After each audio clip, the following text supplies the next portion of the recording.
우리는 주님을 따르는 자라고 하는 말씀, 나를 따라오너라 라고 부르시는 주님의 그 음성을 따라서 주님을 따르는 자들이라고 하는 말씀을 같이 묵상하려고 합니다. 그러죠? 우리는 그 하나님이 창조한 이 세계가 왜 존재하는가를 많이 묵상했던 사람이죠. 그죠? 왜 이 세상을 창조했죠? 하나님이 이 세상을 왜 창조했을까요? 왜 창조했어요?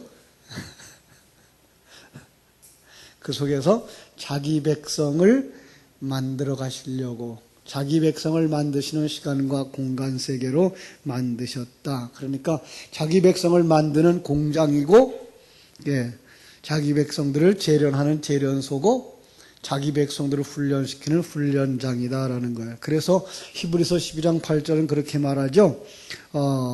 징계는 다 받는 것이오늘. 그죠? 이 우리말은 좀 무서워요. 그죠? 징계라고 말을 해서. 그런데 그 단어가 뭐라 그랬죠? 징계라고 되어 있지 않고 그 부모가 자식에게 혹독하게 훈련을 시키는 것, 이거예요. 그래서 자녀를 중국말로 관자오, 가르치는 것, 잘 되라고 만드는 것은 누구네가 다 있는 거다. 그죠? 징계는 다 받는 것이오늘 너희에게 없으면 사생자요 버리운 자니라. 그것을 모르면 하나님의 생명이 없는 자, 이렇게 말씀하고 있는 것을 우리가 볼 수가 있습니다. 그런데 인간이 타락했어요. 그죠? 자, 타락이라고 하는 건 뭘까요? 타락이라고 하는 건 사단의 속성이 그대로 내려온 거예요. 그리고 나니까 사단의 속성이 들어오고 나자 내가 왕이 되어졌어요. 그리고 내가 잘난 사람, 높은 사람 되려고 하는 이런 경쟁 심리 속에 살게 된 것이 바로 우리들의 모습인 거죠. 이 타락한 모습이 어떤 모습이었는가 한번 살펴볼 수 있어요. 타락한 모습이 어떤 모습이었는가? 바로 모세가, 아브라함이 바로 이 타락한 자였던 거예요. 아브라함도 타락한 자였어요. 자, 아브라함이 그 하나님의 부르심을 받기 전에 어떤 상황을 살았어요? 어떤 그 동네에서? 우상 숭배하는 거죠. 그죠? 그게 타락한 모습이라니까요. 그러니까 선악과를 먹고 타락했다고 하는 것이 그 먼 옛날에 누구만 그런 일을 겪고 있었던 게 아니라 역사 속에는 모든 사람들이 다 그 속에 들어가 있는 거예요. 금방 얘기했어요. 어떤 상황이라고요? 그게 사단의 속성이, 그죠? 세속화된 물결이 들어와서 내가 왕 되려고 하는, 내 인생의 주인이 되려고 하고, 세상 속에서는 하나님이 나를 만들어가는 이 환경을 만드시고 인도하고 계신데 불구하고 그 속에서 우리는 내가 주인이 되어지려고 하는 그것이 바로 이 사단의 속성이란 말이에요. 그게 어떤 거예요? 우상숭배자라고 이렇게 말하는 거죠. 뿐만 아니라 그게 바로 베드로의 모습이었어요. 고기잡이 하고 있는 베드로. 고기잡이 누구를 위하여 했을까요? 여기서 말하고 있는 건 나를 위하여서죠. 그죠? 자, 그런데 이 베드로 고기잡이 하고 있는 이에게 하나님께서 오늘 뭐라 그래요? 나를 따라오너라. 내가 너희를 물고기 낚는 어부가 아니라 사람을 낚는 어부가 되게 하겠다 그래요. 또 그러한 똑같은 사람을 볼 수 있어요. 타락한 인간 가운데. 그죠? 2살 아래 다 죽여라. 누구예요? 바로예요. 그러니까 바로는 내가 왕이기 때문에 나를 해하려고 하는 세력들은 하나도 남겨두면 안 되는 거죠. 이런 사람들이 이제 그 타락한 인간의 모습인데 또 다른 모습, 신약 성경에 오면 그 타락한 모습을 어떤 사람이라고 말하는가 하면 어떤 사람일 것 같아요? 소경이에요. 그죠? 영적 세계를 전혀 보지 못하는, 영적 세계를 전혀 보지 못하는, 그러니까 하나님이 나와 함께 하고 있는 것을 보지도 못하고 느끼지도 못하고 하나님이 나를 만들기 위해서 이 역사를 움직여가고 있다고 하는 것도 보이지 않는 것. 이런 사람들을 향해서 어둠에 빠진 자라, 그죠? 어둠 가운데 사는 자라 이렇게 말하고 있는 것을 볼 수가 있습니다. 그죠? 어둠에 속한 자, 그들에게는 소망이 없었습니다. 이 세상에 타락한 이후에 모든 인생들 속에는 아무런 소망이 없는 거예요. 지금도 소망이 없는 거예요. 그런데 거기 누가 찾아오셔요? 예수님이 찾아오신 거예요. 이 예수님은 우리가 생각하고 있는 2000년 전에 유대 땅에 왔던 그 마리아에게, 동정녀 마리아에게 태어난 그 한 사람에게 국한된 이야기가 아니에요. 이 역사 속에 있었던 첫 번째 사람 아담으로부터 시작해서 마지막 하나님의 사람이 완성되어진 그날까지 예수님은 영의 영역 속에서 항상 찾아오셔요. 항상 찾아오셔서 뭐라 그래요? 나를 따라오너라 그래요. 나를 따라오너라. 여러분, 주님의 이 부르심에 따라갔던 사람들 가운데에 금방 앞에서 본 사람들이 있어요. 그죠? 아브라함과 같은 사람이에요. 그죠? 아브라함과 같은 사람에게는 뭐라 그래요? 창세기 12장에서 보던 것처럼 나를 따라오너라. 응? 뭐라 그래요? 본토, 친척, 아비집을 떠나 내가 내게 지시할 땅으로 가라. 그게 뭐예요? 나를 따라오너라예요. 자, 거기에 아주 중요한 얘기를 하고 있는 것을 우리가 볼 수가 있어요. 어디예요? 떠나야 되는 거죠. 그죠? 주님을 따라야 되는 거죠. 목적지를 알아야 되는 거예요. 그러니까 예수님의 제자들도 마찬가지예요. 예수님의 제자들, 베드로와 같은 어부들에게도 똑같이 이야기하고 있는 거예요. 우리에게 똑같이 이야기하고 있는 거예요. 자, 이 모습을 우리는 뭐라고 말할 수가 있을까요? 또 다른 각도에서 제가 말씀을 드릴게요. 이건 굉장히 많은 변화를 준 말씀인데 마태복음 13장 44절이에요. 같이 한번 읽어볼까요? 천국은 마치 밭에 감추인 보화와 같으니 사람이 이를 발견한 후 숨겨두고 기뻐하며 돌아가서 자기의 소유를 다 팔아 그 밭을 사느니라. 예. 이것이 우리가 인식되어지지 않으면 안 돼요. 지금 우리를 향해서 부르시는 음성이 뭐예요? 나를 따라오너라.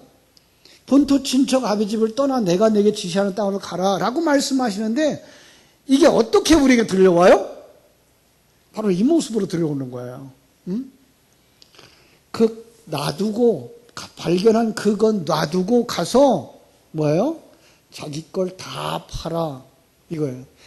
다 팔아야 되는 거예요. 이 중세기의 왈도와 같은 사람은 종교개혁 시대에 정말 자기 재산을 다 팔아서 가난한 자들에게 주고 선교사가 됐죠. 아니 그렇게 하라는 얘기가 아니에요. 이 다 판다고 하는 얘기는 이제까지 내 것인 줄 알고 살았던 인생이 내 것인 줄 알고 있었던 이 모든 것들이 누구 거예요? 하나님의 것이구나. 이거 뭐예요? 하나님께로 등기낸 거예요. 예. 여러분 이게 하나님의 백성들이 처음 주님을 깨달아 알았을 때에 가지는 이런 마음이에요. 여러분들은 어떤 것이 여러분의 것이 있나요? 여러분의 목숨 여러분이 가지고 태어났나요? 하나님이 주시지 않으면 우리는 태어날 수가 없는 사람들이었어요. 여러분의 은사와 재능 하나님이 주시지 않았으면 우리는 소유할 수가 없어요. 가정, 자녀 모두 다예요. 우리는 신령한 눈이 열려지고 나서 이걸 보니까 이 세상에 있는 모든 것들이 하나도 내 것이 없었어요. 예, 하나도 내 것이 없었어요. 정말 하나님이 만들어 주셨어요. 우리가 사람이 되어지기 이전에는 어떤 사람이었어요? 어떤 존재였을까요? 그죠? 어머니 뱃속에 한 방울 핏덩어리였어요. 핏방울이었어요. 그냥 하나님이 거기에 생명을 주지 않았으면 우리는 그냥 흘러내려갈 수밖에 없는, 쓰레기통으로 내려갈 수밖에 없는 가련한 인생들. 그런데 이제 그걸 내 거라고 생각하고 살아가는, 태어나면서부터 내 거라고 쥐고 살아가는 것, 그것들로부터 하나님은 우리에게 생명을 주어서 그거 내가 준 거야 라고, 그걸 내 거라고 인정해 라고 말씀하는 거예요. 그게 뭐예요? 다 파는 거예요. 그 사람만 뭐 할 수 있어요? 그 밭을 살 수 있어요. 어떤 밭을 살 수 있어요? 보화가 담겨진 밭. 예.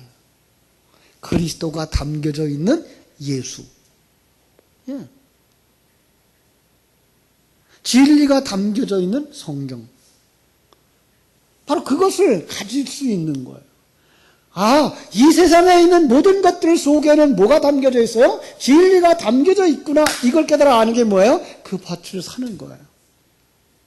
이게 하나님의 것인데 그 속에 무엇이 담겨 있어요? 진리가 담겨져 있구나.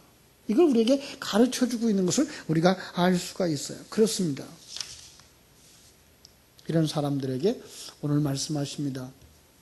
여호와께서 아브라함에게 말씀하신 거죠. 너는 본토 친척 아비집을 떠나 내가 네게 보여줄 땅으로 가라. 이건 옛날 개역 성경이에요. 요즘은 또 다르게 써서 제가 지금 옛날 성경이 더 편한 것 같아서, 왜냐하면 고향, 아버지 집 이런 것보다 본토, 친척, 아비 집을 더 유익할 것 같아서 떠나라는 거예요. 예.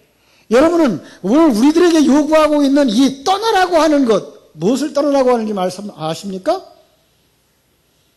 아비 집을 떠나야 돼요. 그리고 아버지를 떠나야 돼요. 어떤 아버지일까요? 이제까지 내 아버지로 삼고 살았던 사단이에요. 나의 힘으로 배경으로 삼고 살았던 그것이에요. 예. 내 삶의 원동력이 되어지고 내 삶의 근원이 되어졌던 세속적인 생각들과 그 관점, 그거 버려야 돼요. 그게 뭐예요? 친척 아비 집을 떠나는 거예요. 안 떠나면 어떻게 해요? 하나님이 쳐요. 그래서 이 갈대아 우르를 떠나가지고 하란 땅에 머물 때에 하나님이 다시 찾아오는 12장 바로 앞에서 누가 죽죠? 아버지가 죽어요. 아브라함의 아버지가 거기서 죽죠. 그러고 나서 다시 하나님이 또 찾아오셔요. 떠나라. 예. 오늘 우리가 이 세상적인 것들을 떠나야 되는데 이걸 잘 못 떠나요. 왜냐하면 주님과 함께 가는 것들이 잘 누려지지가 않고 있기 때문에 그래요. 지금 주님과 여러분이 함께 가고 있습니까? 네, 이거예요. 오늘도 주님과 함께 하셨습니까? 그리고 주님의 손 잡고 오셨습니까? 이 부분이 우리가 잘 안 보여요. 예. 그럼 이 하나님과 함께하는 삶, 영적인 삶, 본토 친척 아비집을 떠나서 약속한 그 땅으로 가는데 불구하고 이건 잘 안 보여요. 그런데 세상은 보이는 것 가지고 다가오는 거예요. 그래서 우리는 아직도 팔고 있지 않은 것들이 많아요. 자기 것이라고 아직도 생각하고 있는 것들. 이거 없으면 안 돼. 제일 안 버려지는 게 뭐예요? 자존심. 그죠?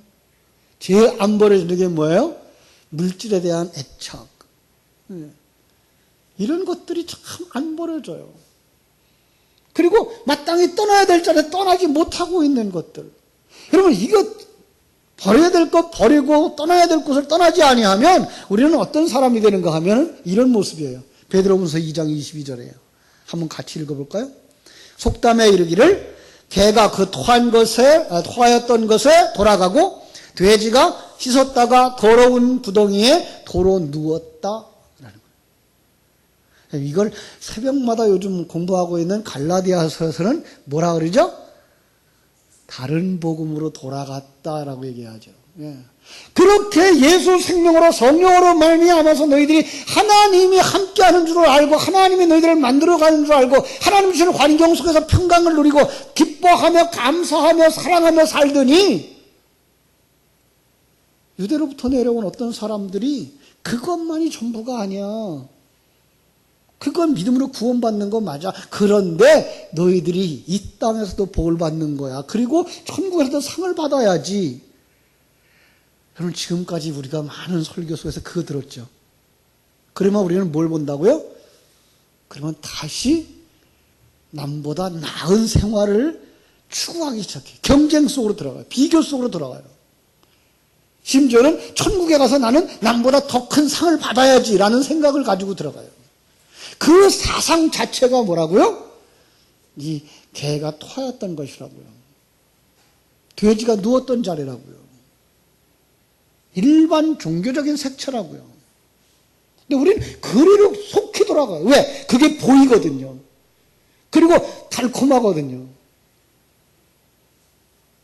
제가 아주 그런 얘기를 자주 하죠. 누가 제일 잘 써먹는다고요? 천국에 가서 상 받아야 된다는 얘기를? 목사나 선교사들이. 내가 이렇게 고생하는데 하늘 나가서 똑같은 상을 받는다 그러면 나는 이 고생 안 해. 이게 제가 했던 말이거든요. 그런데 그 기회, 그 은사 누가 주신 거예요? 하나님 주신 거예요. 그럼 그 능력 어디서 나왔어요? 하나님 주신 거예요. 그럼 그 열매 누가 주신 거예요? 하나님 주신 거예요. 왜 그걸 갖다 내가 잘했다고 나한테 상을 받아야 된다고 생각하죠? 그건 내가 아직도 살아있는 거예요. 내가 아직도 주인인 거예요. 그죠?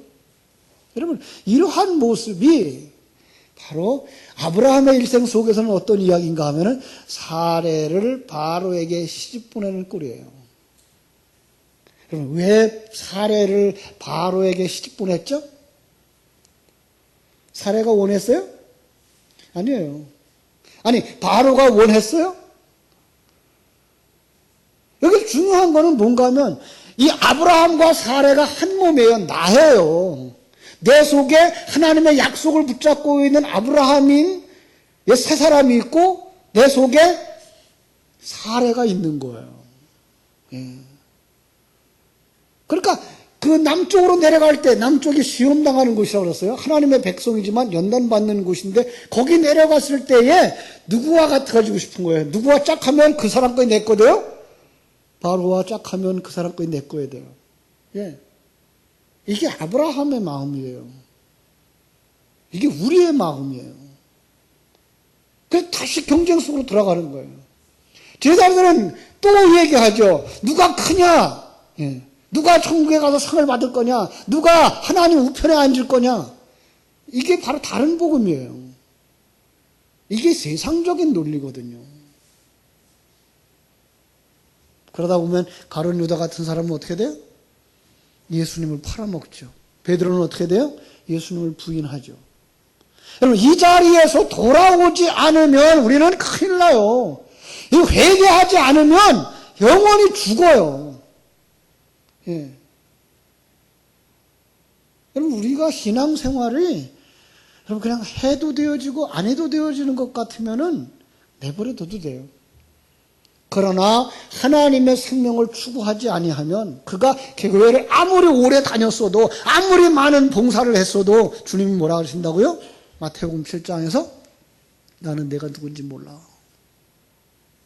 내가 주님의 이름으로 교회를 건축했다니까요. 내가 주의 이름으로 그 힘든 곳 가서 선교사 했다니까요. 죽은 자를 살렸다니까요. 난 내가 누군지 몰라. 왜 그래요? 그 사람 속에 아직도 벗어야 할 옛사람이 안 벗겨진 거예요. 아니, 돌아와서 이게 아니구나. 하나님이 주인이구나. 하나님이 주신 은혜구나. 하나님이 주신 능력이구나. 내가 아무것도 없구나. 그 자리로 나가야 되는데 그러하지 않고 있다면 당신 속에 하나님의 생명이 없다는 거예요. 하나님의 생명이 있는 사람은 그리로 갔다가도 돌아오는 거예요. 이게 뭐예요? 회개예요. 왜 우리가 이 예배가 중요합니까? 왜 우리가 주일 예배가 필요합니까? 세상 속에서 주일 예배 드리고서 그 주일 예배 드린 말씀을 가지고 나가서 세상 속에서 살아요. 하나님의 중심의 삶을 살려고 노력하고 하나님의 왕인 삶을 살려고 노력하고 하나님 앞에 찬송하며 감사하며 살려고 노력해요. 그러나 그때마다 또 넘어져요. 또 쓰러져요. 넘어지고 쓰러지는 게 뭐예요? 범죄하는 거예요? 예, 하나님 앞에 범죄하는 거예요. 세상 사람들한테서는 잘난 체 하는 사람일 수도 있어요. 아니, 아주 그럴듯한 사람일 수도 있어요. 그런데 이거 주님이 하신 겁니다가 아닌 내가 우쭐한다든지 그 일로 말미암아 내가 열등감에 빠진다 그러면 그것은 이미 범죄한 거예요. 설교를 들으면서 그건 아니었구나 돌아와야 되는 거예요. 그게 회개예요. 그러지 않으면 생명이 없는 자예요. 하나님의 생명이 있는 사람은 귀가 열려진 사람이에요. 설교를 들으면서 돌아오는 사람이에요. 회개하지 않으면 우리는 생명이 없는 자예요. 영원히 죽은 자예요. 사명을 회복하지 않으면 영원히 버림받습니다. 하나님은 각자에게 은사를 주셨어요. 어머니의 역할을 잘 하셔야 되고요. 아버지 역할을 잘 하셔야 돼요. 교회 안에서 장로님의 역할을 잘 해야 되고 집사님의 역할을 잘 하셔야 돼요. 교사 역할을 잘 해야 돼요. 여러분, 그거 회복하지 않으면 여러분들은 생명이 없는 자인지도 몰라요. 다시 한번 점검해 보세요. 왜 내게 이런 환경을 주셨는가? 왜 내게 이런 기회를 주셨는가? 왜 내게 이런 은사를 주셨는가? 여러분, 그 시간에 거기서 충성하지 아니하고 사명을 회복하지 아니하면 여러분 영원히 버림받아요. 영원히 버림받은 우리는 회복할 수가 없어요. 이 세상에 살아있는 동안 여러분에게 기회가 주었을 그때에 충성을 다해야 돼요. 그러지 않으면 뭐예요? 생명이 없는 자예요. 생명을 회복하지 않으면 생명을 낳을 수가 없어요. 여러분, 우리 속에 하나님의 생명이 있어야 돼요. 정말로 하나님의 말씀을 사모함과 하나님이 원하는 그 하나님의 나라에 이르기를 원하고 하나님의 아들이 되어지고 그리스도의 신부가 되어지고 성전으로 완성되어지고자 하는 그 생명의 열망이 없으면, 그게 흘러넘치지 아니하면 내 자녀들에게 생명을 흘려줄 수가 없어요. 내 구역 식구들한테 생명을 줄 수가 없어요. 오늘날 왜 이렇게 교회들이 어려워져 간다고요? 목사님들이 생명이 없어서. 생명이 없으면 뭘 얘기한다고 그랬어요? 금방 다른 복음. 그러면서 자랑하죠. 나는 새벽 예배를 이렇게 잘 했더니 하나님이 복 주셔서 이렇게 큰 교회가 됐다고. 여러분도 새벽 예배를 잘하면 하나님이 복 주신다고. 그걸 물질의 복으로만 보면 큰일 나요. 여러분, 이 세상에서 헌신하고 충성하고 그렇게 힘들게 사는데 천국 가도 상을 못 받으면 어떡하냐고. 그게 전부 다 다른 복음이에요. 세상이에요. 성경은 그렇게 말하고 있지를 않아요. 하나님의 생명을 가진 자들에게 하나님의 주시는 그 평강을 누리도록, 그래서 감옥에 들어가서도 찬송을 할 수 있어야 되고, 카타콤 속에 들어가서도 예배를 할 수 있고, 기뻐할 수 있고, 초가집에 살아도 찬송할 수 있고, 궁궐에 들어가 있어서도 하나님 앞에서 겸손할 수 있는 하나님의 생명을 가진 사람들이 된 거예요. 여러분, 하나님이 여러분을 부르신 그 목적이 무엇인가를 다시 한번 기억해야 돼요. 그리고 우리가 생명을 회복해야 돼요. 우리 속에 육신의 생명이 아닌 하나님의 생명. 그래서 우주가 요만큼밖에 되지 않는다는 사실을 깨달아 알고, 역사가 요만큼밖에 되지 않는다는 사실을 깨달아 알고, 내 인생이 요만큼밖에 되지 않는다는 사실을 깨달아 알고, 이게 전부가 아닌 영원한 세계가 있다는 사실을 깨달아 알고, 이 시간과 공간 세계, 여러분과 나의 일생 100년도 안 되는 인생이라는 것은 나를 하나님의 사람으로 만들기 위한 하나님의 훈련 장소구나. 그래서 여기서 어떤 사람은 키가 큰 꽃의 역할을 하고, 어떤 사람은 키가 작은 꽃의 역할을 하고, 자기에게 맡겨준 그 역할들이 있어요. 이걸 보는 사람이 눈이 열려진 사람이고, 이걸 깨달아 아는 사람들이 은사를 가진 사람들이에요. 그렇다면 그 사람들은 그 은사를 그대로 묻어두지를 않아요. 여러분, 은사를 묻어두면 큰일 나요. 5달란트 받았습니까? 충성하십시오. 목숨 걸고, 아버지의 역할을 하시고요, 어머니의 역할을 하시고요, 학생들은 주어진 시간에 최선을 다해서 공부하고요. 이 공부하라는 얘기는 여러분들이 1등 하라는 얘기가 아니에요. 여러분의 실력을 쌓으라는 거예요. 더 중요한 건 건강한 사람 되어지는 거예요. 그래서 하나님이 나를 어떤 자리에 놓든지 그 자리에서 평안함을 누리고 좋은 인간관계를 가지고 살아가고, 힘을 어디다 쏟아요? 내게 주신 은사에다 쏟아야 되는 거죠. 5달란트라면 5달란트를, 2달란트면 2달란트를, 1달란트면 1달란트를 남기면 돼요. 문제는 자기의 은사를 묻어두는 거예요. 충성봉사할 수 있는데 하지 않는 거예요. 여러분, 조금 더 우리가 예배에 적극적이어야 되지 않겠나, 이런 생각을 이제 이번 달부터 합니다. 그래서 이제 한 달 정도 지금 준비를 해서 다음 달 첫 주부터 우리가 온 가족 예배들을 지금 준비하고 있는데, 목사 혼자 하려고 하지 않습니다.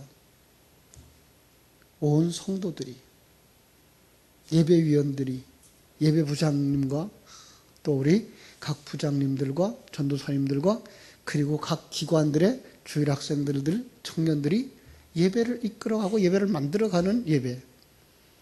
그래서 정말 그 예배가 내가 드리는 예배, 나를 위한 예배로 하나님 앞에 드려질 때 우리는 살아날 수 있다고 생각합니다. 목사 한 사람은 힘이 없습니다. 그러나 200여 명 넘는 사람들이 힘을 같이 하면 큰 일을 할 수가 있습니다. 여러분, 여러분의 은사를 묻어두면 안 됩니다. 그런데 지금 우리 교회에 보면은 너무나 깔아앉아 있습니다. 땅속에 다 들어가 있습니다. 누워서 일어나질 않습니다. 여러분, 은사를 묻어두지 마셔요. 하나님이 주신 기회를 놓치지 말아야 돼요. 하나님이 여러분에게 어떤 기회를 주셨든지 그 기회를 아름답게 선용할 수 있는 여러분 되시기를 바랍니다. 그래서 우리 정말 하나님이 나를 부르셨다는 그 사실 깨달아 알고 정말로 생명을 회복하지 아니하면 영원히 망할 수밖에 없다는 것. 은사를 묻어두면 하나님 앞에 버림받는다는 사실. 그러니까 하나님께서 주신 그 귀한 은사와 그 생명과 기회를 선용함으로 말미암아 하나님 앞에 영광을 돌리는 여러분들 되시기를 주님의 이름으로 축원합니다. 새벽닭이 울 때를 놓치면 안 됩니다. 이사야서 55장 6절 7절 같이 한번 읽어보겠습니다. 시작. 너희는 여호와를 만날 만한 때에 찾으라. 가까이 계실 때에 그를 부르라. 악인은 그의 길을 불의한 자는 그의 생각을 버리고 여호와께로 돌아오라. 그리하면 그가 긍휼히 여기시리라. 우리 하나님께로 돌아오라. 그가 너그럽게 용서하시리라 믿습니다. 기도하겠습니다. 우리 한번 말씀 붙잡고 주님, 우리 속에 하나님의 생명이 있는가 살펴보게 하여 주시옵소서. 그리고 우리가 이 은사들을 땅에다 묻어버리고 있지 않는지 점검해 볼 수 있게 해주시고, 하나님 내게 주신 이 기회 속에서 최선의 삶을 살아낼 수 있는 하나님의 사람들이 다 되게 하여 주시옵소서. 우리 다 같이 통성으로 기도하겠습니다.